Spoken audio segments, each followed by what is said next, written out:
চিংড়ির শুটকি আর বিলেতি ধনেপাতা দিয়ে বেশ মজার একটা ভর্তা বানিয়েছে ঝাল করে।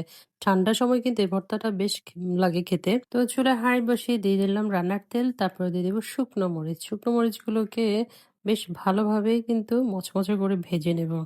তো মোটামুটি ভাজা শেষ হয়ে গেলে তো এখানে আমি দিয়ে দিয়েছি পেঁয়াজ কুচি ও কাঁচামরিচ ফালি। এখানে কাঁচামরিচটা ফালি করে দিতে হবে। দিয়ে তারপর সুন্দর করে পেঁয়াজটাকে একদম নরম করে ভেজে নিতে হবে।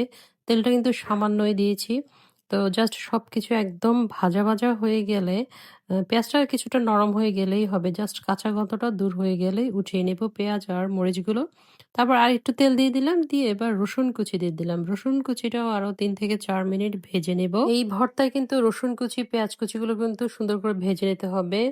তারপর এখানে আমি চিংড়ি শুটকি দিয়ে দিলাম। চিংড়ি শুটকিগুলোকে কিন্তু ভালো করে ধুয়ে নিতে হবে। এগুলোর মধ্যে কিন্তু অনেক বালি থাকে। তো বেশ কিছুক্ষণ ধুয়ে আমি পানি ঝরিয়ে রেখেছিলাম। এখন রসুনের সাথে চিংড়ি শুটকিগুলোকে ভালো করে ভেজে নিয়েছি। তো আমার ভর্তার উপকরণগুলো রেডি। এখন বাটার পালা। আসলে শিলপাটায় ভর্তা বেটে খেলে কিন্তু বেশি মজা লাগে। আমি দেখেছি শিলপাটার ভর্তা অসাধারণ। তো ১ম এ শুকনো মরিচ, পেঁয়াজ, রসুন সবকিছু খুব ভালো করে আগে মিহি করে বেটে নিতে হবে। পেঁয়াজ, তারপর শুকনো মরিচ বাটতে একটু সময় লাগে। ওটাকেও খুব ভালো করে আগে মিহি করে বেটে নেওয়া শেষ। এই ভর্তায় শুকনো মরিচ এবং কাঁচা মরিচ দুটোই দিতে হবে।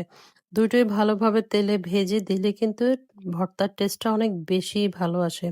আর শিলপাটায় ভালো করে আস্তে একদম মিহি করে বেটে নিলে সব ভর্তাই কিন্তু অনেক বেশি মজা হয়। আর গরম ভাতের সাথে এই ধরনের ঝাল ভর্তা খেতে তো অনেক ভালো লাগে। এবার আমি দিয়ে দিচ্ছি চিংড়ির শুটকি। চিংড়ির শুটকিগুলোকেও ৩ বার বাটতে হবে, তাহলে খুব মিহি বাটা হবে। চিংড়ির শুটকিগুলো কিন্তু মচমচে হয়ে গিয়েছে। তো আমি ৩ বার বাটার পর একদম মিহি করে বেটে নিয়েছি। তারপরে এখানে দিয়ে দিলাম লবণ স্বাদমতো, আর দিয়ে দিলাম বিলেতি ধনেপাতা। এই ধনেপাতাটা এখন যে কি মজা লাগে! এখন কিন্তু এগুলি টাটকা পাওয়া যায়। তো এখনই কিন্তু এটা দিয়ে ভর্তা খাওয়ার সিজন।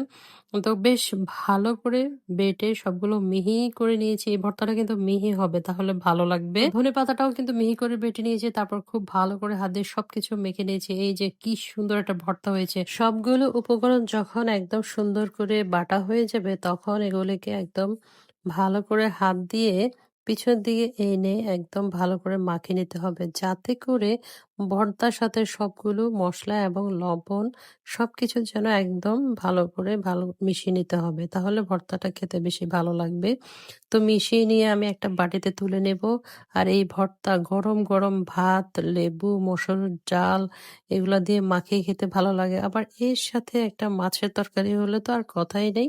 বাস দুপুরের খাবারের জন্য ঠান্ডার দিনে কিন্তু এ ধরনের ভর্তা অসাধারণ লাগবে।